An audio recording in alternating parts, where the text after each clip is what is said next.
everybody. Hello. So we are finally back with The Flash. They took about like a week or two break for it. So 2 weeks. 2 week break.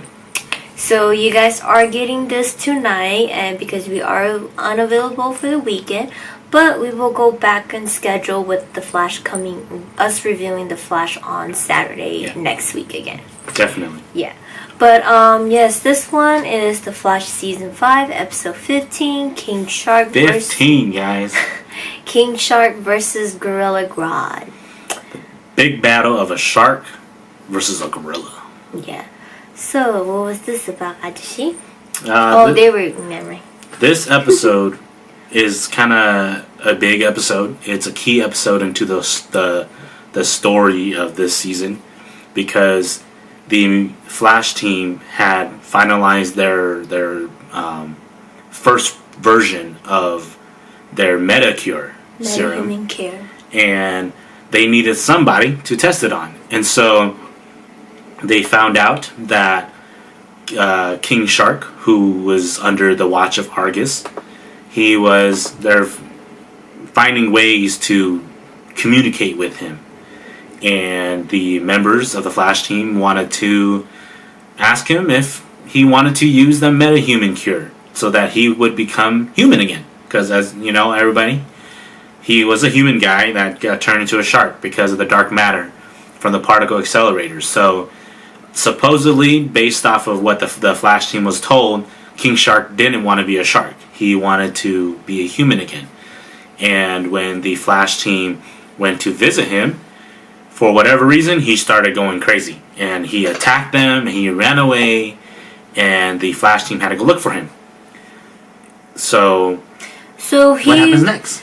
So the reason why King Shark was able to be, with Argus and a little bit more stable and his behavior was able to be controlled was this telepathic crown that was created.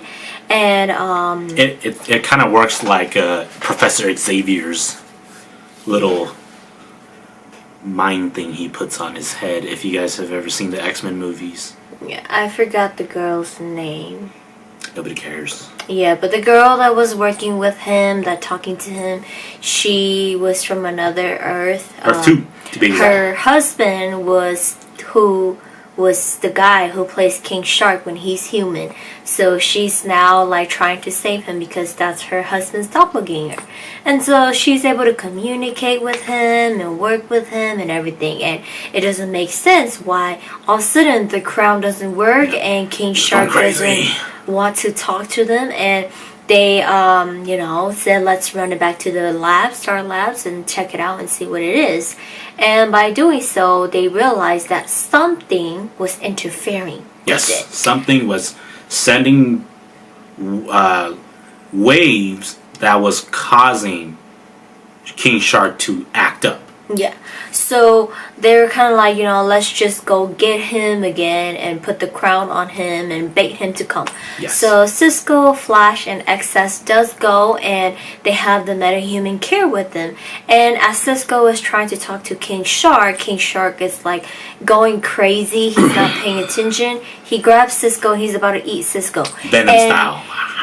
Barry reacts, and he shoots that goes into flash time. Yeah, goes into flash time, shoots it into King Shark, and King Shark turns into human. Yes. And so now like Caitlin and Cisco are upset about him that this is made not to be forced into metahumans. Yes. It is made for those who volunteers and wants to get rid of their metahuman power. Why did you react like that, Yes. And in the process of them arguing and, what happens? Cisco and Caitlin doesn't listen to him, and we get introduced to Gorilla Grodd comes into the picture.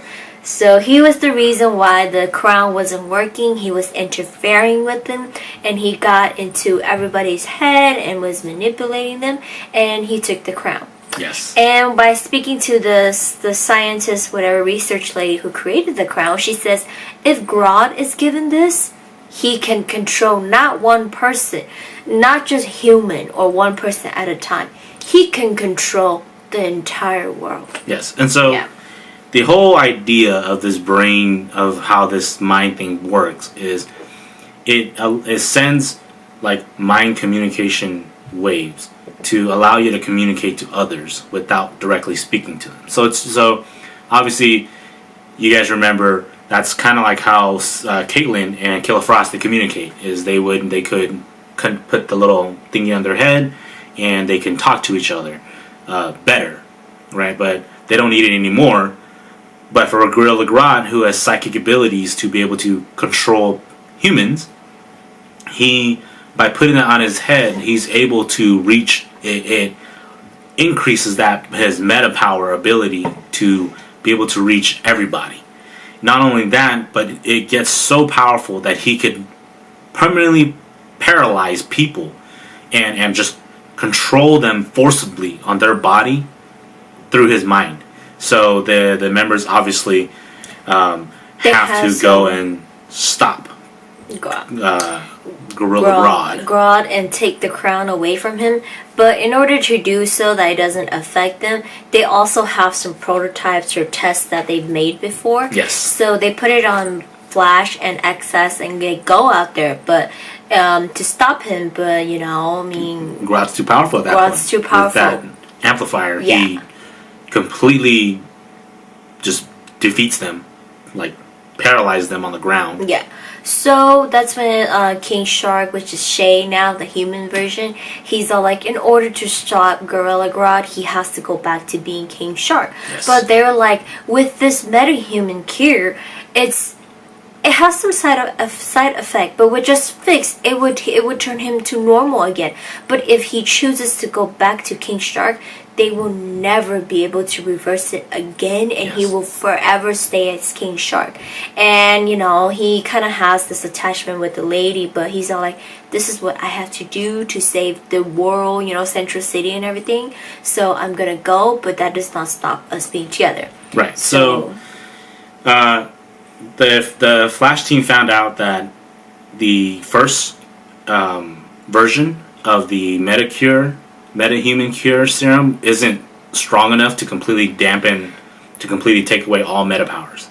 So there was still some of the dark matter left inside of Shay, and all they had to do was shock him enough with enough vibrations so that it would kind of like turning on a car, reignite the dark matter and kick on his meta-human powers again, which they do.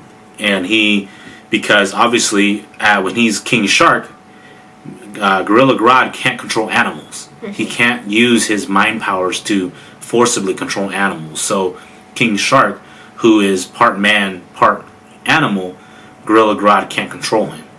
And he turns back into King Shark and goes to fight Gorilla Grodd.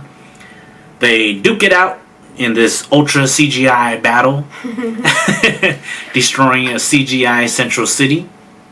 And what happens? Gorilla Grodd turns the shark upside down. Yes. And as you all know, in order to stop a shark from attacking you, you flip it upside down. And when you flip it upside down, what happens? It goes to sleep. Yes. And they need to wake up the shark again or Gorilla Grodd is going to kill him. So Barry and Nora, they need to wake up this King Shark. So they charge with lightning for the sonic lightning bolt punch, and they thunderbolt his ass. And they actually thunderbolt Gorilla Grodd. Yeah, and then they woke up. They recharge King Shark, and he gets up and he's full power, and he beats the hell out of Gorilla Grodd. Yeah. And that ends the fight. But Argus reassures the Team Flash that they put Gorilla Grodd in a coma so that his brain cannot work anymore, because through how he got out was during the night of the Enlightenment with DeVoe. Just a split second. 1 second, guys. 1 second of the system going down, and 1 second right before their backup sister generator kicks in, Gorilla Grodd was able to control the security guard to let him out. Yes. And he's been waiting all this time to steal that crown that telepathic crown to control everybody. Yes. So now that's what Argus assures Team Flash that what's going to happen. Right. So they kind of dropped a little hint about how Gorilla Grodd's powers, since his creation, his powers have been increasing exponentially. So Gorilla Grodd is actually very strong compared to when Barry first fought him. Even way stronger than the second time fighting him in season 3. Yeah. So he's gotten stronger every time. The only way that they can stop him right now is by making him sleep, because by putting him in a coma, his body won't react to his mind, or he's kind of brain dead, right? Yeah. So obviously they did that, and then they added like these receptors on top of it so that he wouldn't be able to hear signals come in either. Yeah. Which then leads, we get a nice little happy-lovey ending for King Shark and his woman. Her name is Tanya. There you go, Tanya. But another bigger part in the episode was we get the return of Joe West. Finally. He's come back, just himself. No, the daughter too. Oh, the daughter too. And he revealed why he left and where he went, and he finds out that Cicada has that Iris is shaken up because she knows that Cicada knows where she is, and so he helps her get over her fear, and so that she can go back to work. Yeah. Which is good because, we kind of like, Joe was kind of like the papa figure to all the members, and he kind of like gave them a purpose into them wanting to protect people. Yeah, and it also hints to us like just how Cicada is protective of Grace, Right. Yes, that's actually very true. Yeah, so that's like, it plays off like that for us so that it gets us ready, prepared that that's the whole point of Cicada. Yes. That's what he is, and that's why he's so protective of Grace, because even though it's his niece, he has become a father figure for her. Right. So the episode obviously ends off with Barry telling Cisco them that he is going to himself ask Cicada. Offer it to him. And offer the metahuman cure to him. Now, this kind of comes as a crazy thing because the guy's been trying to kill Barry. And so it's just kind of like, well, why are you going to try to give it to him? Just stab it into him. He's going to kill you anyways. But this leads to the preview for next week. Episode 16. It is the title is Failure is an Orphan. Yes. So for this one, what happens? What did it look like? The first thing I know for sure, I believe so, not for sure, but I believe that this is the first episode that Caitlin directs. Not Caitlin. That Danielle Pennebaker directs. So I think this is her first episode that she directs for the team with the help of Tom Cavanagh, which is cool. Yeah. So basically, with the metahuman cure ready to go, they need to put it in Cicada, but it comes into a little bit of problem with them trying to give it to him. So in the preview, Nora goes back and talks to Ewart, but according to what she's been writing down and stuff, something has been going on, and something is trying to break through. Well, before that, Nora pops out her book and said to her dad, "Today is the day you stop Cicada." Yes. So then that's when it leads us to, I don't know if they stopped him or not, but I'm pretty sure they did it. And it leads her to seeing Reverse Flash, and Reverse Flash said something is trying to come through. Yes. So her book is causing something to happen. Now, and all we know is there's this consistent yellow stream of lightning that keeps flying around everywhere, which everybody, if you guys have been paying attention to any sort of spoilers and stuff, you guys have had to have seen the photos of Godspeed. He's here. After Danielle Pennebaker posted up the script title Godspeed for an episode. So we're all super excited for it. And based off the photos, his outfit is like legitimate comic book lore. So it kind of frustrates me a little bit because I'm like, if you guys were able to do this so well with his suit, What about Barry? what fucking about Barry Allen's The Flash suit? He's gonna get a better suit. So for we're hoping he season gets a 6. better suit, but I believe that whatever is trying to break through is Godspeed, and based off the pictures, Nora and Barry do face him. So it's gonna be this episode. Obviously, a quick synopsis of it was that Nora, whatever happens in this episode, causes Nora to essentially open up to her dad about what she's been doing. She's supposed to open up, and it leads us to episode 17, pretty much burying them. Hopefully, we're guessing that they are going to find out who she is actually working for. Yes. And, don't forget Sherlock. He is going to break what her book is about because he, at the end of episode 14, he was able to translate everything. Yes. So there's a lot of stuff that's going to be happening. We both hope that. We probably won't get to see Godspeed in this episode. Who cares? Introduce him, man. But I think at the end of episode 16, we're going to get to see him, which is cool. Which I do hope that he isn't just like a one-off thing, but he's going to be like the villain for season 6, which would be great. I'm looking forward to who's going to play him. So, that's all we got, though.